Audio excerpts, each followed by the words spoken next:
How's it going? Welcome to Change is Good. My name is Brian. Here we have another $500 box of half dollars to go through. That's 1,000 half dollars or 50 rolls. This box has a different stamp than I normally see, so it could be good, it could be bad. I'll have to wait and see. Speaking of seeing, let's see what we got on top.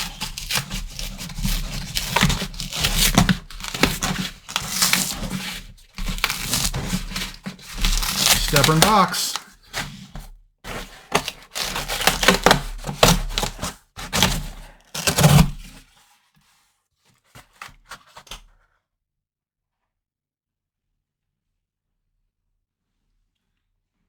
Nothing silvery on top. All right, I'll be back when I have a find. We're on roll number 4, and we've got a variety. Under the scope is a pair of 1976D bicentennials. The bottom example is the regular die. The top example is the double die. The main thing to compare is the upper left serif of the 1 on both examples.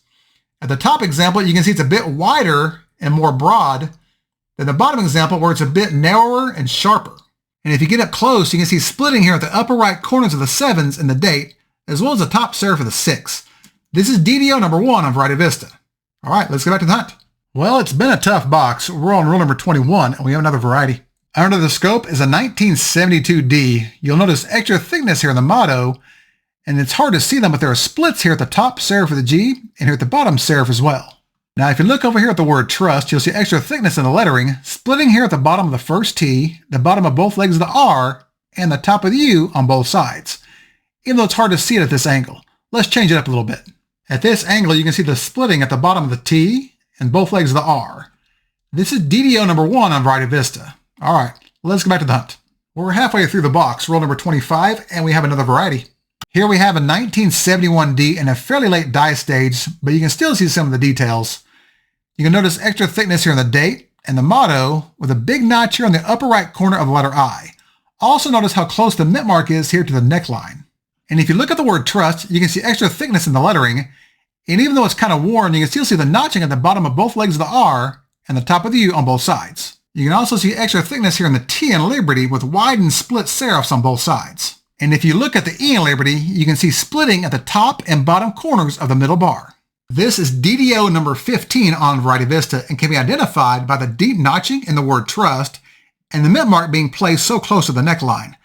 This is an awesome variety to find in higher grades and earlier die stages. All right, let's get back to it. The next 23 rolls were a bust. We're now on roll number 49. And this box just might redeem itself after all.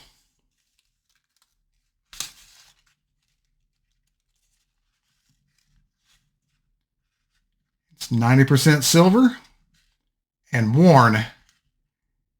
It's going to be a Franklin, a Walker, or perhaps even a Barber.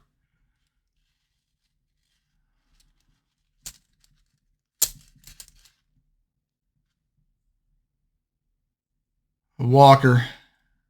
1945, Philadelphia. Folks, that just made the hunt. One more roll to go. Well, the last roll was a bust, but that's okay. Let's do a recap. Well, that was a fairly tough box until the very end. We had a total of 4 finds, including one 90% silver 1945 P. Walker Liberty, the find of the hunt. And interesting enough, it's actually been exactly 100 boxes since I found a Walker Liberty. They're tough, man. We also have 3 varieties, 1971D, DDO number 15, a 72D, DDO number 1, and a 76D, DDO number 1. I also pulled a couple of decent examples out for the albums, a 1978P and a 1980P. And as always, thank you all so much for watching. If you enjoyed this content and maybe you learned something new, hit the thumbs up and subscribe. And if you have any feedback or questions about any of these finds, feel free to leave me a comment and I'll get back with you as soon as I can. Thanks again, and remember, every coin has a story, and some of those stories have redeeming qualities. I'll see y'all next time.